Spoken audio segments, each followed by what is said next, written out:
Au nom du Père et du Fils et du Saint-Esprit. Amen. Nous avons médité des textes des Pères durant ces 3 jours, c'est-à-dire samedi au Vigile, avec la lecture d'un texte de Saint Basile de Césarée.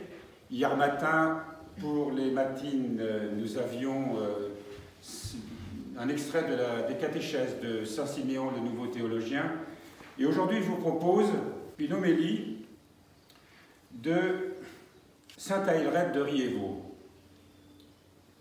sur l'Esprit Saint, bien sûr. La solennité de ce jour nous enthousiasme, non seulement parce que nous reconnaissons son importance, mais aussi parce que nous savourons sa douceur. Ce qu'elle met surtout en valeur, c'est l'amour.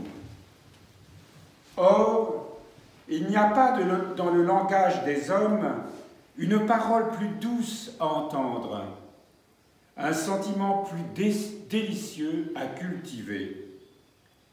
Cet amour n'est rien d'autre que la bonté de Dieu, sa bienveillance, son amour, ou plutôt, c'est Dieu qui est en personne la bonté, la bienveillance, l'amour.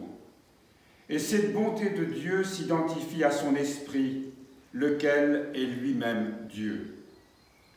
Et selon le dessein de Dieu, au commencement, l'Esprit de Dieu a rempli l'univers, déployant sa vigueur d'un bout du monde à l'autre et gouvernant toutes choses avec douceur. C'est un extrait tiré du livre de la sagesse au 8e chapitre. Mais en ce qui concerne son œuvre de sanctification, c'est à partir du jour de la Pentecôte et par la suite que l'Esprit du Seigneur a rempli l'univers. Car c'est aujourd'hui que cet esprit de douceur est envoyé par le Père et le Fils pour sanctifier toute créature selon un plan nouveau, une manière nouvelle, une manifestation nouvelle de sa puissance et de sa vertu. Certes, auparavant, l'Esprit n'avait pas été donné parce que Jésus n'avait pas été glorifié, nous dit Saint Jean au 7e chapitre. Mais aujourd'hui, venant du séjour céleste, l'Esprit s'est donné aux âmes des mortels, avec toute sa richesse, toute sa fécondité. Ainsi, cette rosée divine s'étendrait sur toute l'étendue de la terre, dans la diversité de ses dons spirituels. Et il est juste que la plénitude de ces richesses ait ruisselé pour nous du haut du ciel, puisque peu de jours auparavant, par la générosité de notre terre, le ciel avait reçu ce fruit d'une merveilleuse douceur. Car notre terre a-t-elle jamais produit rien de plus doux, de plus agréable, de plus délicieux, de plus sain? Oui, la vérité a germé de la terre, nous dit le psaume 84. J'arrête là la lecture de cette homélie.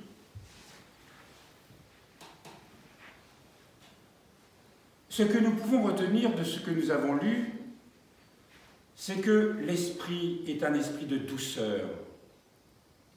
On l'appelle le consolateur. Parfois, on l'appelle le défenseur. C'est un esprit cet Esprit Saint, nous est donné, envoyé le jour de la Pentecôte et qui, ce jour-là, ouvrira le cœur, l'esprit des apôtres. Souvenons-nous de Pierre qui prend la parole, du miracle aussi, qui faisait que tous ceux qui étaient présents et qui venaient de différentes régions pouvaient entendre les paroles des apôtres dans leur langue maternelle.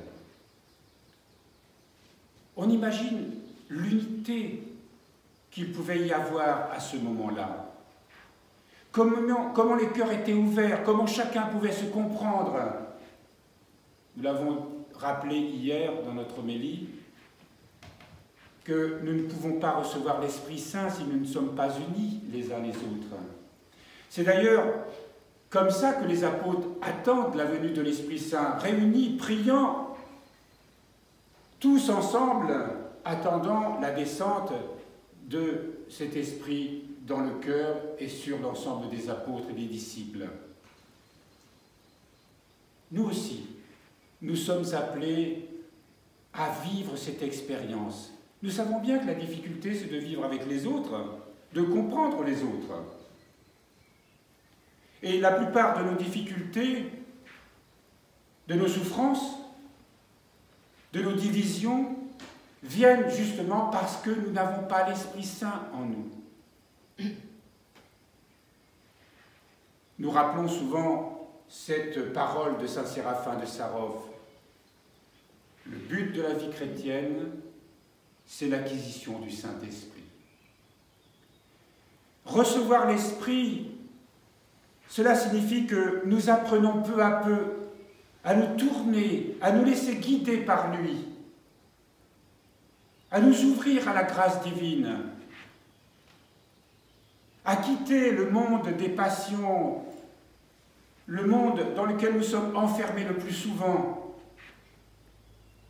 et qui nous laisse dans le trouble. Dans l'Esprit Saint, nous retrouvons la paix, nous connaissons la joie. Et même lorsque nous traversons des épreuves, nous découvrons combien cette épreuve a un sens, parce que l'Esprit nous instruit. C'est l'Esprit Saint qui nous donne un sens à toute chose et nous permet de comprendre que lorsque Dieu permet les épreuves que nous traversons, il les permet pour un plus grand bien.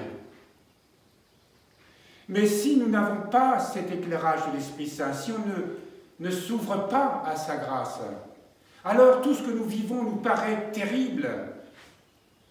Les souffrances deviennent insurmontables, inacceptables. Nous savons bien que la souffrance est quelque chose d'extrêmement difficile à gérer et que pour beaucoup, elle est, pour ceux qui ont connu de grandes souffrances, des moments extrêmement tragiques parfois, qui conduit à la désespérance. Nous savons que nous avons à nous aider, à nous protéger les uns les autres. Quand on parle de la souffrance, de la maladie, des difficultés, des épreuves, nous devons assistance à nos frères, faire tout ce qu'on peut pour soulager leur souffrance, tout ce qu'on peut faire pour les aider à cheminer, à se relever. Mais l'Esprit Saint, lui, permet à chacun d'entre nous de découvrir pourquoi Dieu permet ce que nous avons tous à vivre. Non seulement il nous éclaire, mais il nous donne la force. Et nous apprenons peu à peu dans notre vie à comprendre ce que signifie d'être attentif au mouvement de l'Esprit en nous, d'être attentif aux signes de l'Esprit en nous. Et nous ne pouvons pas y parvenir si nous ne prions pas, si nous n'apprenons pas à faire silence dans notre cœur. Nous qui sommes toujours agités par 1000 soucis, 1000 choses, on ne se rend pas compte que nous sommes comme une coquille de noix sur la mer sans gouvernail, allant de ci, de là. Dans la prière, nous nous posons. Nous entrons dans la présence de Dieu qui est toujours là, qui nous attend. Et dans ce silence de la prière, même si nous formulons des mots, même si nous récitons le chapelet marial ou la prière de Jésus ou n'importe quelle autre prière, si nous le disons avec ferveur, paisiblement, alors notre cœur s'ouvre naturellement. Et l'Esprit Saint parle à notre cœur. Et l'Esprit Saint nous unit au Christ, nous fait entrer dans le mystère d'amour de la Sainte Trinité. C'est pour ça qu'il est important que nous ayons une règle de prière. Évidemment, ici, nous avons les offices monastiques. Et c'est pour cette raison que la grande expérience de l'Église a transmis toute une tradition de prière. Nous avons besoin de cette règle de prière. Et même lorsque nous sommes dans le monde, comme on dit, nous avons une famille, des enfants, un métier, il est tout à fait possible d'avoir des temps de prière le matin, s'organiser. On ne devrait jamais commencer la journée sans un temps de prière, de méditation, une petite lecture même. Et le soir aussi, de déposer sa journée dans le cœur de Dieu. Et nous avons aussi, puisque nous parlions à l'instant de la prière de Jésus, il est facile d'avoir des moments où notre cœur peut se tourner vers le Seigneur et dire simplement « Seigneur Jésus, viens à mon secours » ou « Seigneur Jésus, aie pitié de moi » ou « Seigneur Jésus, je t'aime » simplement. Renouveler ces contacts le plus souvent possible. Et nous serons, l'Esprit Saint pourra nous inspirer, nous guider. Nous serons davantage à l'écoute, c'est évident. Donc cette fête que nous célébrons, elle n'est pas seulement une commémoration, ce n'est pas seulement un anniversaire, c'est la réalité, comme nous le disions hier, c'est comme nous étions avec les apôtres et les disciples au jour de la Pentecôte. Nous avons reçu, nous, cet esprit. Même si dans le baptême, évidemment, cet esprit, nous l'avons reçu. Mais cet esprit ne cesse d'agir en nous, de se révéler en nous, de grandir en nous. Alors, pour terminer, je vous parlais de la règle de prière, mais tout ce que l'Église nous donne, les sacrements, la liturgie eucharistique que nous célébrons, où nous allons recevoir la vie de Dieu à travers le corps et le sang du Christ, à travers la confession où on ouvre son cœur pour recevoir le pardon de Dieu, à travers la direction spirituelle et aussi nous avons besoin de conseils, et tout ce que nous pouvons faire pour vivre la charité à l'égard de nos frères et sœurs. Ne craignons aucune des difficultés que nous traversons, ni ce temps de pandémie que nous sommes en train de vivre, qui, par la grâce de Dieu, semble s'éteindre. Mais tout ceci nous est donné pour que nous puissions nous ouvrir, sortir de certaines habitudes qui nous maintiennent dans une sorte d'ignorance. Et lorsque nous sommes bousculés, comme cette pandémie a bousculé le monde, c'est le temps de réfléchir, d'ouvrir son cœur et de dire « Seigneur, je veux faire ta volonté. Je veux ouvrir mon cœur. Je veux changer ma vie. Je veux faire ta volonté pour être rempli de ta grâce. Toi qui es venu pour nous, toi qui as souffert pour nous, toi qui es descendu aux enfers pour nous, toi qui as ressuscité pour nous, toi qui es monté aux cieux pour nous et qui nous a envoyé l'Esprit Saint pour nous.